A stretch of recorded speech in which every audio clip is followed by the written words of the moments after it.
How we doing? We doing okay? Where you at? How do you feel when you think about you? Who do you think you are? How do you, amen, child of God?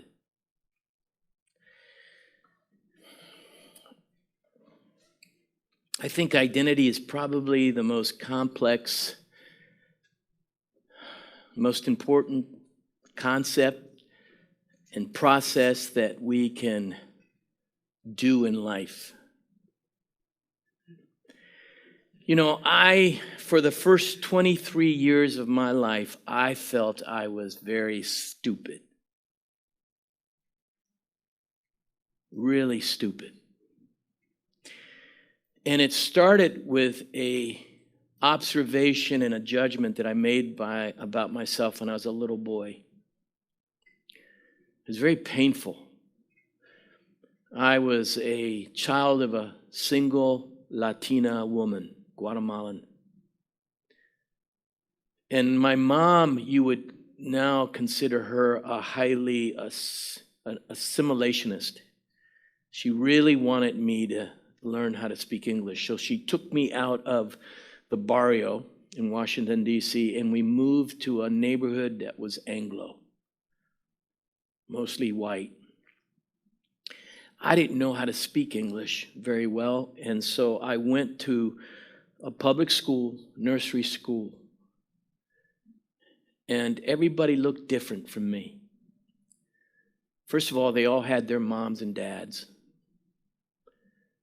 But what really struck me is the way they spoke English and the way they could read. And I didn't speak like them, and I didn't read like them. So I made a judgment about myself that I was stupid, less than, and they were better and smarter than me. So I lived the first 23 years of my life thinking I was very stupid. And when I went to college, I studied theater and drama because I didn't like who I was. And I liked losing myself in different roles, in productions. And I had a professor that told me about Jesus. And he didn't tell me about God knocking on the door of my heart or anything like that. He said, Jesus wanted me to be his disciple. And I was so lost. So lost. I never, ever stopped living the wonder that I'm a child of God. Been a Christian 42 years. And he told me about being a disciple, and it seemed like such a weird, unreasonable proposition because I felt like, how can you follow Jesus in 1978? But in my heart, I wanted to follow somebody. And so I gave my life to Jesus, and it's then that I began to realize that I had a brain. I had a brain because I wanted to know about God, and they would put books in my hands, and I would read them, and I'd have questions. My life changed because I met Jesus. But for 23 years, I had a story that I told myself that wasn't true.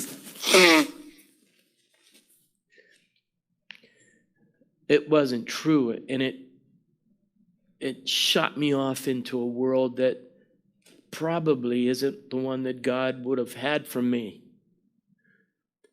And some of you have a story that you tell yourself, maybe it's one that, like me, you interpreted something wrongly, or somebody declared over you or judged you, and you bought into that lie. And I want to say that if it's a negative story that you have about yourself, it's probably not true. because God would never think of you that way. Never. And so if you've been carrying around a narrative and it's not healthy, it's not beautiful, because God does beautiful things. It's not true. And everything that, all the authority that I have as a minister of the gospel, I declare to you it's not true. Not true.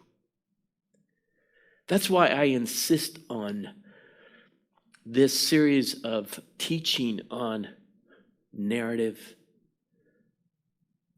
You know, as human beings, we live either in the past or in the future.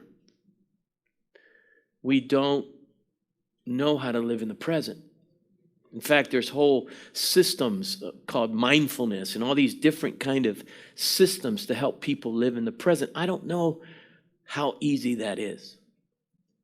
If you live in the past, you're probably struggling with somebody that hurt you. If you think about the future a lot, you're probably very anxious about it. My narrative, my story, I can't figure stuff out. I've never been to counseling. I'm around a lot of counselors, but I haven't. But the only time I went to counseling, I had what you call the father wound. I didn't know what that was. But because I was abandoned by my dad, so somehow unconsciously I was always looking for a daddy. And I would act out. I don't know. I would compete with men to try to get their attention. You know, we are weird. And that's okay. God, you know, being a human being is a trip. And so I went to my leader in Micronesia when I was with Youth with a Mission, because I got saved and 9 months later I'm on the mission field. And it just came out. I said, man, I want you to be my dad. I was 23 years old. I want you to be my dad. He says, I can't be your dad. And man, he rocked my world. He says, John, you need to understand that you'll never have a dad, that you just don't have one. And you're going to have to find that need in God.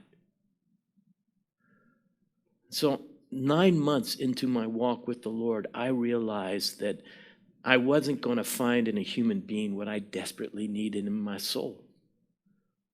I learned that very early in my walk with God. And so what happens over time is that my story became God's story. I found my story in God's story. And what God was doing on earth, what God was doing throughout history, what God was doing, that became my story. I'm no longer a Guatemalan, American kid. I'm not from Washington, D.C. I'm not from Mexico. I am a guy that my faith walk is that I put myself in the story of the Bible. That's where I find my identity. And it has two layers. And for me, faith is, I don't believe these abstract concepts about God. I don't even know how to manage my life that way, but I am Abraham. I am Esther. And the way God relates to the different individuals in the Bible, that's the way he relates to me. It becomes my story.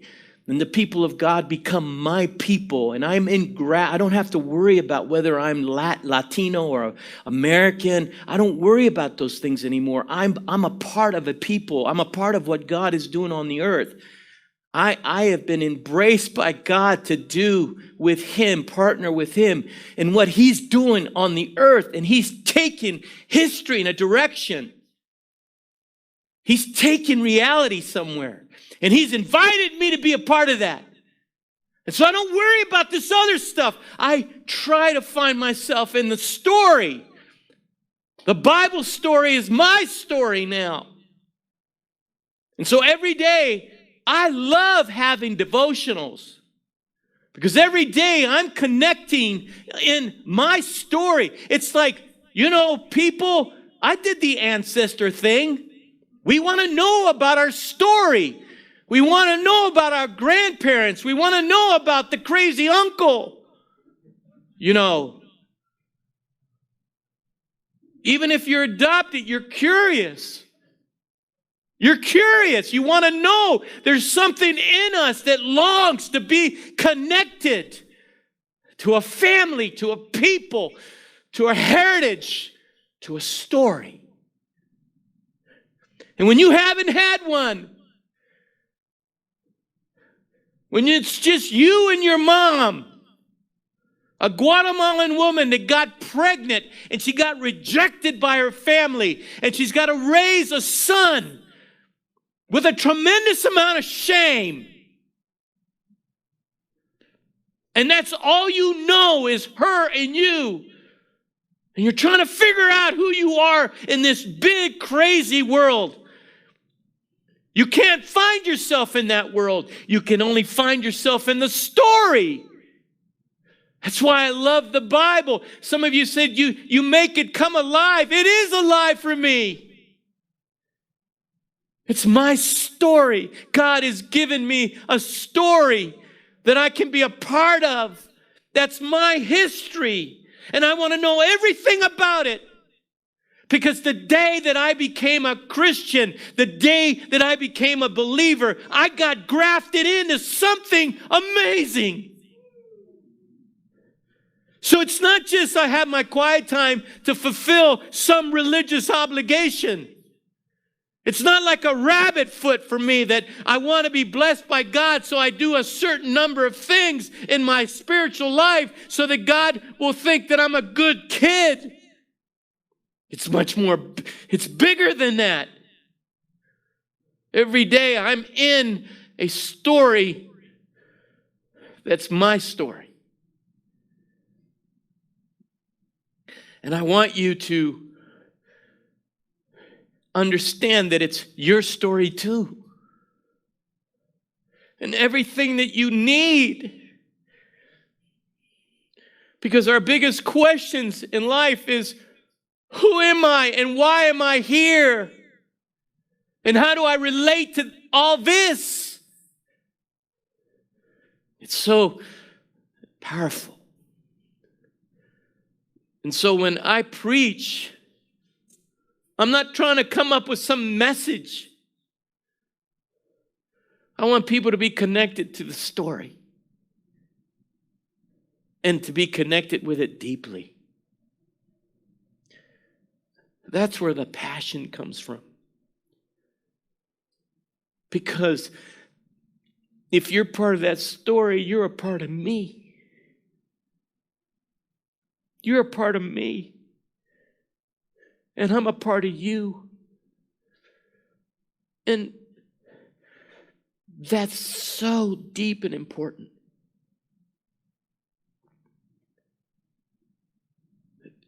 Do you feel it? Do you feel the magic of it in the good sense, like the C.S. Lewis sense? It's the awe of it all. Well, I want to show you how this two-layered thing, how you deal with this narrative and how it becomes part of your life.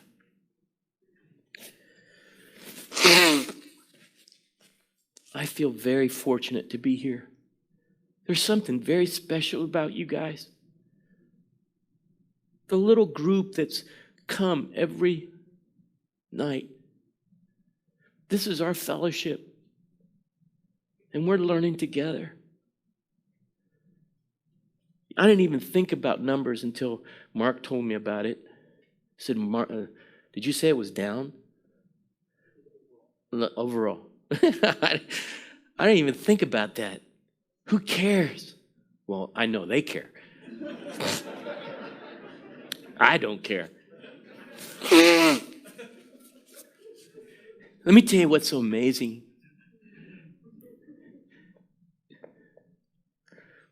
I'm in small villages where people don't even know how to read.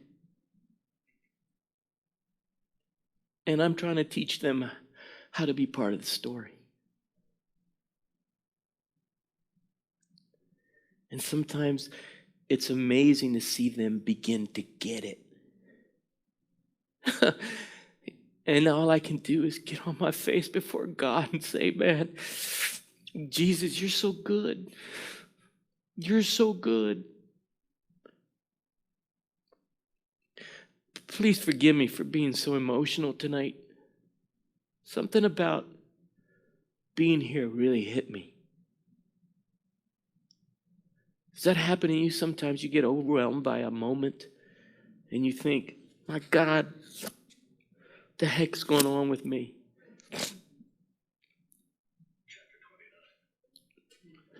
Well, maybe that's what, whoever's got this thing, you just ruined the moment. So take out whatever, if you got some kind of thing, just take it out. Don't hide it and act like it's not you. Because that's what we do, and it'll still kind of, oh, it's you? Oh, it's you. I think that was God saying, all right, lighten up, John. You're just getting too emotional. These people are on vacation. They don't want you to have some kind of catharsis experience with them. All right? That's funny. Are you a fireman or something? Because that sounded like official. Oh, okay. Your husband's going to want to take me outside and beat me up because I'm messing around. I'm sorry. All right, open your Bibles to Genesis chapter 11. I'm going to convince you there's certain overall things I want. Look, I believe this. There's a story that God has that he is doing something on the earth, and he invites us to be a part of that. But there's people that are human that are part of that, and they kind of mess it up. And how that dance is with God's providential, sovereign, all majestic, glorious power, mercy, also grace.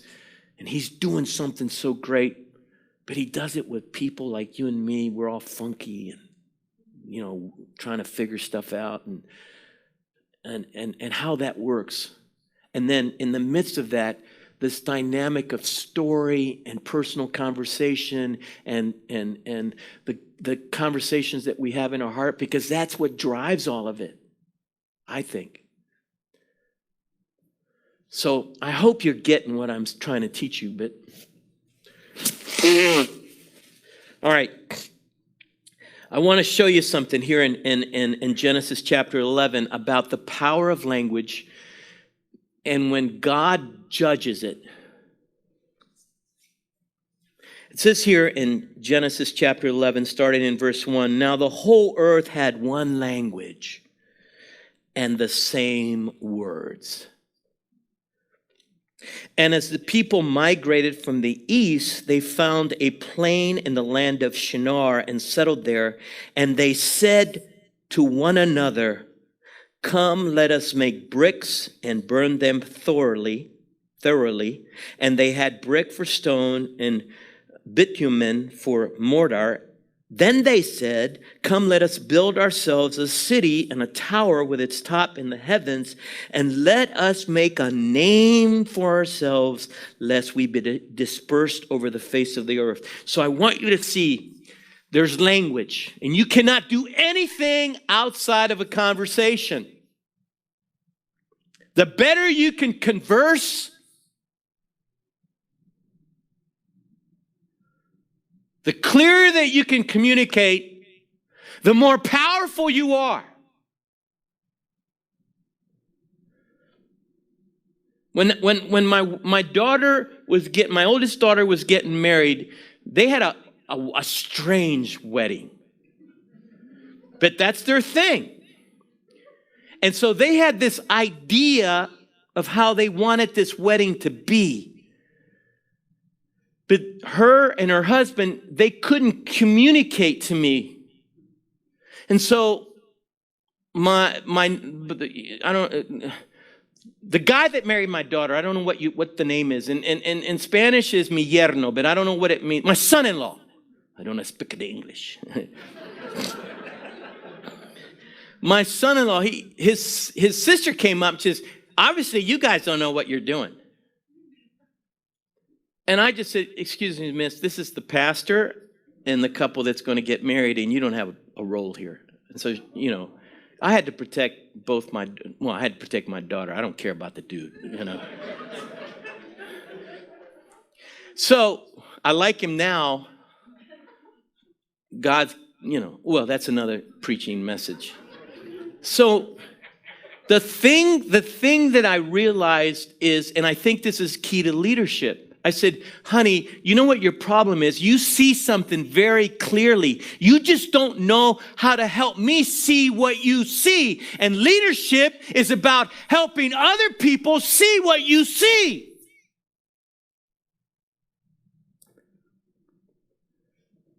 And so I had to kind of help her give language to what she was seeing. Because if I couldn't see, and the only way she could help me see is by telling me, by talking it, by describing it, I wasn't going to be able to help her. So I had to be very patient and ask a lot of questions. Coaching. And so we see here is that they had one language, and they start having a conversation with each other. And they want to build this tower to reach the heavens, because that's what humanity does. They either want to get to God by works or become God. Every religion, every cult, it's either one or the other. It's them trying by works get to God or become God. And they want to build a tower to reach God. But what's motivating them is their need for significance. We want to make a name for ourselves, because we all want that desperately. We want our lives to be valuable to others. Because value has to be, value comes when an other appreciates it. So that's what they're motivating. And they're doing it, look how important it is. They're doing it in language. And it says there again, the whole earth had one language and the same words. And as people migrated from the east, they found a plain in the land of Shinar and settled there. And they said one to another. This is where they begin to coordinate actions. You can't do anything in life. You got to understand this. You cannot do anything in life without a conversation. Two people got to talk. That's why Proverbs says there's life and death in the tongue. The Bible gets it. The Bible gets it. And it says there, and they said to one another, verse 3, come, let us make bricks and burn them thoroughly. It's an invitation. Come, let's do this together. And they had brick for stone and bitumen for mortar. Then they said, come, let us build ourselves a city and a tower with its tops in the heavens, and let us make a name for ourselves, lest we be dispersed over the face of the earth. We need to have conversations so that we are protected. Now the Lord is an observer. And I love this about God. You see it when he came to judge Sodom and Gomorrah. God does not take his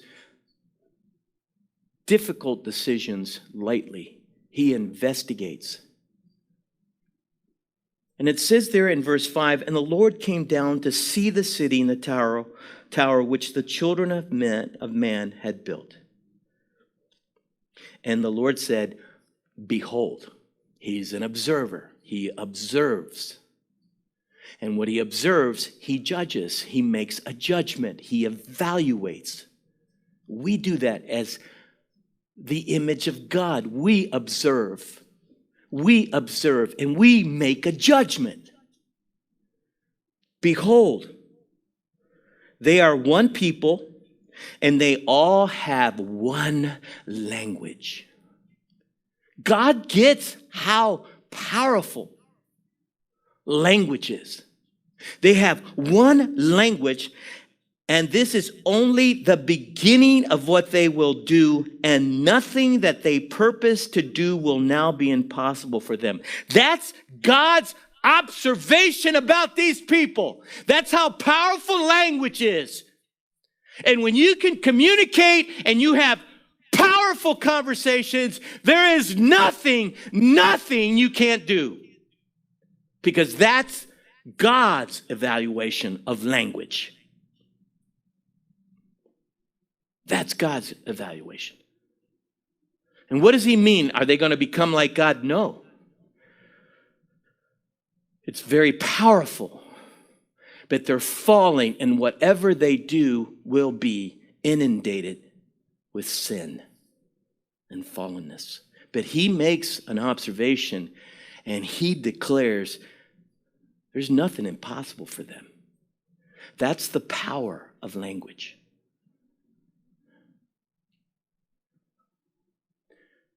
People that know how to communicate what they feel and express it.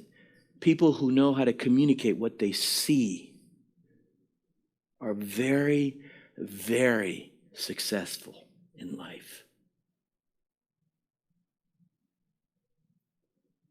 It's an important skill.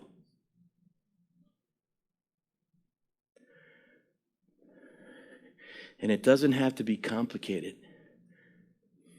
It's just connecting your internal conversation. You know what integrity is for me? Integrity is that my internal conversations match my external ones.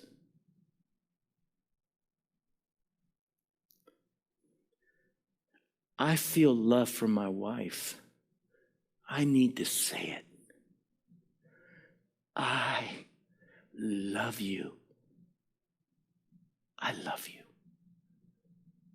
I need to tell my kids my life would not be the same without you. Something happens to you, I will die.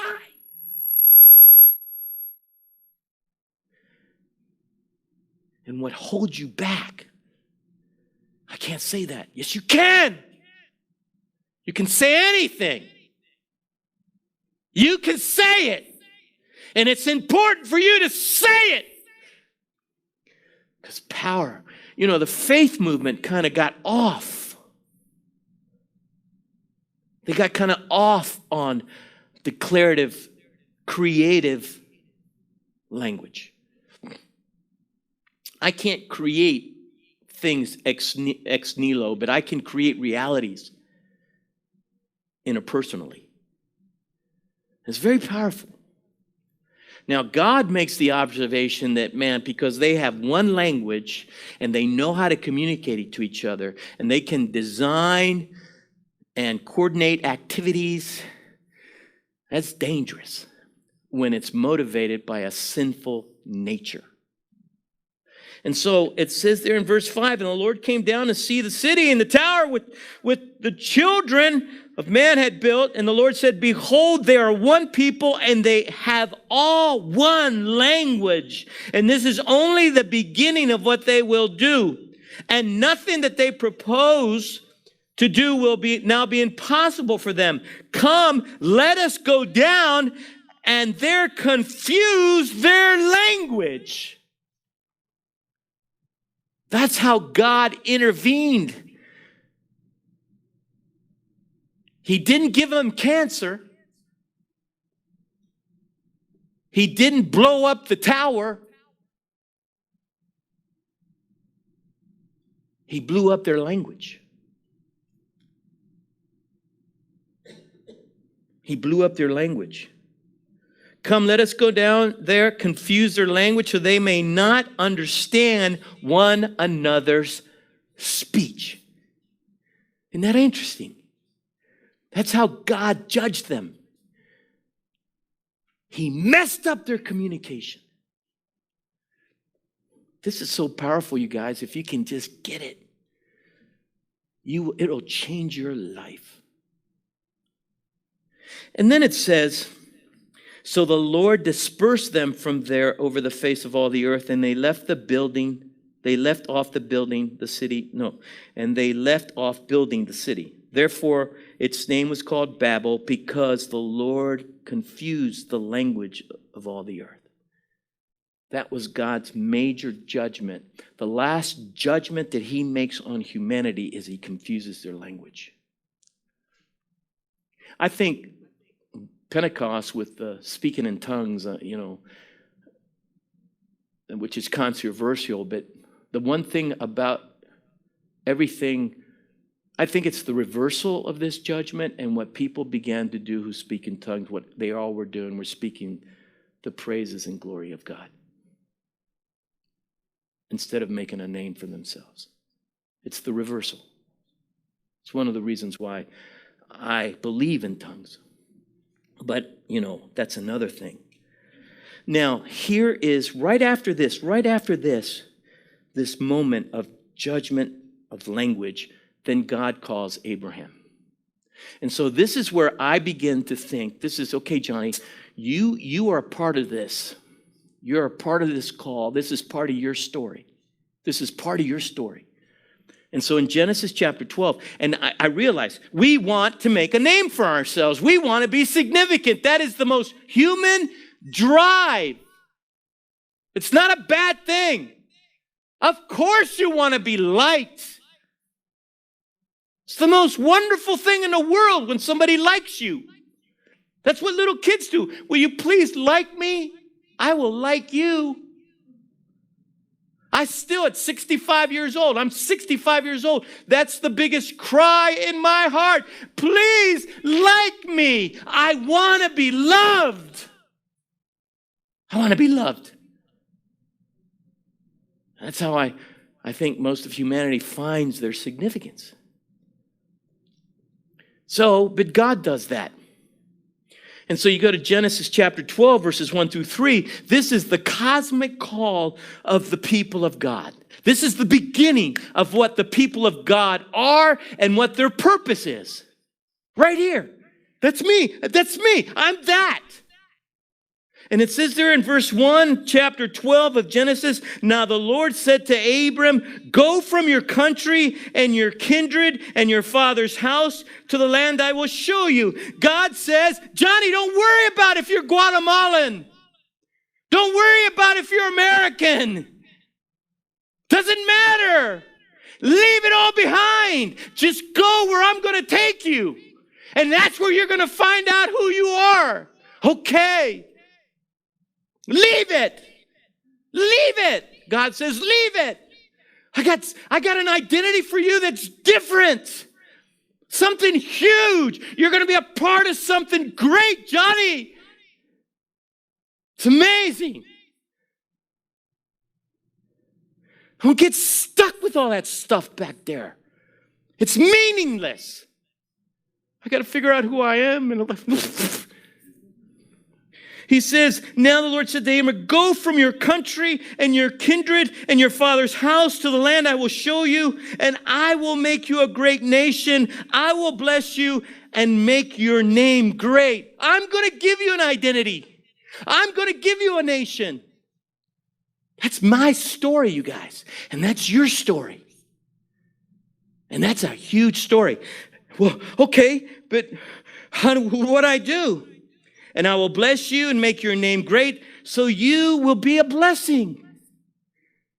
You will be a blessing. Johnny, your life is grounded in blessing people. Live to bless people. Make their life better. And it says there, and I will bless those who bless you. And him who dishonors you, I will curse. You don't have to defend yourself. God has killed people that have tried to hurt me in Mexico. They have died. I've had people call me asking me to forgive. Seriously, I'm serious about this now. To forgive a family member that's come after me, because people have come at me with guns and machetes, and there's been death. And they say, please forgive my brother. I go, of course I'll forgive him. And it says there, I mean, I believe this stuff. This is my story. He says, I will bless those who bless you, and him who dishonors you I will curse, and in you all the families of the earth shall be blessed. Well, maybe not all, but in San Luis Potosí, in Sinaloa, Mexico, in Puebla, Mexico, in Axla, Mexico, wherever I have those churches, I'm blessing. I'm blessing families. So I'm a part of this. I begin to read, I believe that. Let it go. Let go of the family. Go where I tell you to go. I'm going to make a name for you. Your job is to bless. And anybody who messes with you, if people like you, they're going to get blessed. If they mess with you, I'm going to take them out. I believe this. I've experienced it. Now, this is the problem. It's people like you and me that are given this kind of promise, assignment, purpose, whatever you want to call it, reality, life. Now, 30 years after Abraham has this experience, he's learned a lot. Chapter 15, 17, covenantal movements. God has really revealed himself. But Abraham has some major character flaws. And this is what's really important, you guys. His concept of God is limited. Let me tell you something. Theology is very important. Your concept of God is very, very important. Life is theology. Because your conversations, if you're a believer, if you're a Christian, your private conversations are wrapped up in your concept of God. And your concept of God is very important. So let's go to Genesis chapter 20. And we'll finish. Because we're going to see Abraham, the father of faith, is a bonehead. And that makes me so happy. I'm so happy that there are no heroes in the Bible. There are boneheads in the Bible. The only hero is God. And this is 30 years later, you guys. After Abraham has had, and he's done some good, he's going to do something great here in chapter 22 with the sacrifice. He's going to finally get it. But I'm so happy that Abraham is a slow learner, a late bloomer, brings tremendous comfort to me. Now, this is the story. And you're going to see how God really, we have a tendency to see and view ourselves through our failures, primarily. God sees us by his calling. Don't ever forget that. God sees you according to his call on your life.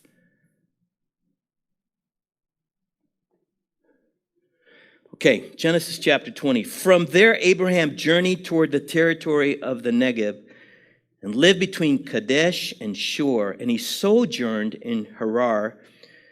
And Abraham said of Sarah's wife, she's my sister. 30 years later, he's a coward and he's a liar. He's a coward and a liar. Dude, you lie, Abraham. And he's going to be rebuked by a pagan. Even pagans know when we don't act ethically. And And Abraham said of Sarah, his wife, this is the second time he did it. He did it with Pharaoh, and now 30 years later, he's still falling into the same habits. Okay? Same habit. She's my sister. And Abimelech, king of Gerar, sent and took Sarah. But God came to Abimelech in a dream by night and said to him, behold, you are a dead man because of the woman whom you have taken, for she is a man's wife. Now, let me tell you something about God. God is committed to his purposes in life. And if you actually really try to stop it, mess with it, he's going to take you out. Because God is committed to what he wants to do on the earth and where he's taken history. And the problem here is that if anybody would have had a sexual relationship with Sarah, the Messiah, his heritage, would be in question. And God's not going to have that. And God is committed to his purpose.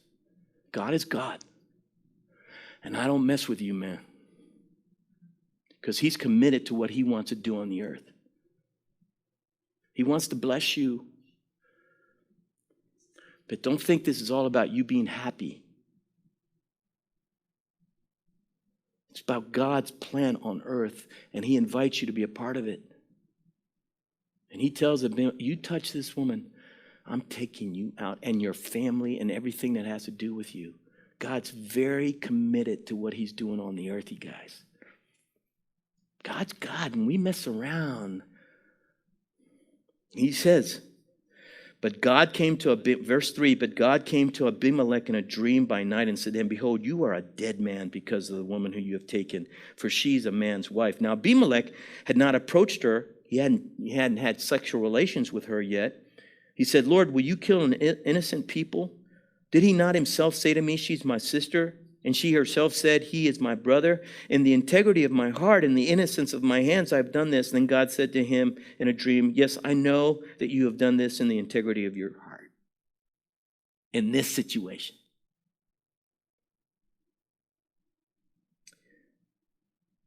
Yes, I know that you have done this in the integrity of your heart. It was I who kept you from sinning against me. Therefore, look, sinning against me, not Sarah, against his plan on earth, sinning against me. Therefore, I did not touch her. No, yes, I know that you have done this in the integrity of your heart.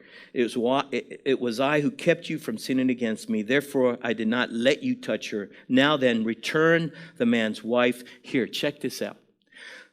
For he is a prophet, and he will pray for you, and you shall live. Now, this is the first time the word prophet is being used in the Old Testament, in the Bible.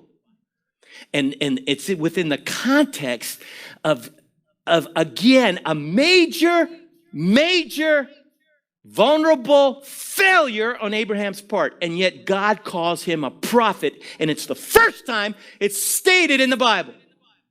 And he's not only saying this liar and coward, you better have him pray for you, because if you don't, you're going to die. Blows me away. It blows me away. First time prophet is used in the Old Testament. And it's used in a context where Abraham has completely, utterly failed. Because God does not see us according to our failures. He sees us according to his call on our life. And we can work very hard sometimes to destroy that. But God is committed to his call on your life. You need to rest in that, bathe in that, live in that. That is grace. That is grace. I do not walk around on eggs in my calling with God. But if you do not return her now, know that you shall surely die, you and all who are yours. So Abimelech rose early in the morning and called his servants and told them all these things. And the men were very much afraid. No kidding, man. Then Abimelech called Abraham and said to him, what have you done to us? How have I sinned against you that you have brought on me and my kingdom a great sin? You have done to me things that ought not to be done. Sometimes the world has a right to rebuke the church because we behave in an unrighteous way. And this ungodly king is rebuking the father of faith because he's behaving in a way he should not be behaving. He's righteous in his judgment against Abraham. Verse 9, then Abimelech called Abraham and said to him, what you have done to us, and how have I sinned against you that you have brought on me and my kingdom a great sin? You have done to me things that ought not to be done. And Abimelech said to him, what did you see? Literally in Hebrew is, what were you thinking? What were you thinking? What did you see that you did this thing? Now look at Abraham's response. Abraham said, I did it because I thought. His private conversation. I did it because I thought, and this is his faulty theology. There is no fear of God in this place. They will kill me because of my wife. What an amazing statement he's saying about God. He is declaring God limited. And that's how so many of us live. You guys got to understand this. We feel that sometimes the circumstances that we are experiencing in our life that are negative, that they're outside of God's control. And when we feel that way, we will begin to manipulate and lie and try to work that thing out on our own. He says, there's no fear of God in this place. Therefore, I'm exposed. There's no fear of God in this place. And because they don't fear God, then I'm vulnerable to whatever they want to do. And the only way I'm going to protect my wife is by saying she's my sister, because if I say she's my wife, they'll kill me and then they'll kill her too. And what's happening is that he doesn't understand that he is so limiting God in his private conversation that causing him to make decisions in his life that puts everything in jeopardy, and God intervenes. That's what God intervenes and say, no, I have a purpose, and Abimelech, you touch her, I will wipe you out. So I believe theology is so important, how you think about God, because it will be wrapped up in the way you have these private conversations. And you will make decisions that can destroy your life. Again, what I love about this is that God honors us by protecting his purposes in our life. But after 30 years, with Abraham having some amazing experiences with God, he still falls into his fears. And he still gets entrapped by his private conversations. And he says it right there. Verse 11, Abraham said, I did it because I thought. I did it. My actions were founded and grounded based on my private conversation. I did it because I thought there is no fear of God in all this place. And they will kill me because of my wife. There's no fear of God, so God can't protect me. What is wrong with you, Abraham? That is bad theology. And your fear, that's why Jesus said, fear not, ye of little faith. Unbelief is not the opposite of little faith. It's fear. And when you're afraid, all you're doing is revealing how little you believe in God. And we live like that all the time. We live like that all the time. Man, let me tell you something. God loves the United States. We are not to be afraid. God will care for this nation. And I'll tell you why. Because this is the nation that produces more money and gives more money and produces more missionaries. The day we stop supporting missionaries, the day that we stop supporting worldwide evangelization, then we'll get judged. There's not another country that's more generous in sending people out to the mission field. It's the remnant, you guys. And I'm saying that just because I'm a missionary. And I am going to take an offering right now. No, I'm just kidding. And then it goes on. There's no fear of God in this place. They will kill me because of my wife. Besides, she is indeed my sister and daughter of my father, though not the daughter of my mother, and she became my wife. He's justifying it. Yeah, but there is kind of a truth to this. I didn't lie completely. And when God caused me to wander from my father's house, I said to her, this is the kindness you must do me. At every place to which we come, say of me, he is my brother. Because, man, I'm not going to fight for you, baby. You're on your own. You're on your own, so lie. So where do I come down in all of this? A few things I want you to take away. My story becomes this story. And he's got some great things that he's doing on the earth, and he invites us to be a part of that. But I mess it up. Because the way God has created me, I have private conversations. I interpret things. I say things in my own mind that can skewer all of that. But the comforting thing is that God will intervene, and he'll bring you back on track. I believe that. So all I want to say, and all of what I taught tonight, is that you can trust God. You can really trust him. And if you have problems figuring out who you are, don't worry about that. Just dive in to the story that God has for you and become part of that story. Become part of that story. Because we have a great heritage in the Lord. Amen. Man, I'm tired, man. You guys made me work hard tonight. I'm going to invite the worship team to come forward and worship him and just respond this way. Lord, I want my story to be your story. Because my story is messed up. I don't even understand it. But I want my story to become part of yours. How many can say that tonight? I want my story to become part of yours, Lord. I want that with all of my heart, mind, soul, and strength in the name of Jesus. Isn't God amazing? And aren't the scriptures mind-boggling? Hallelujah.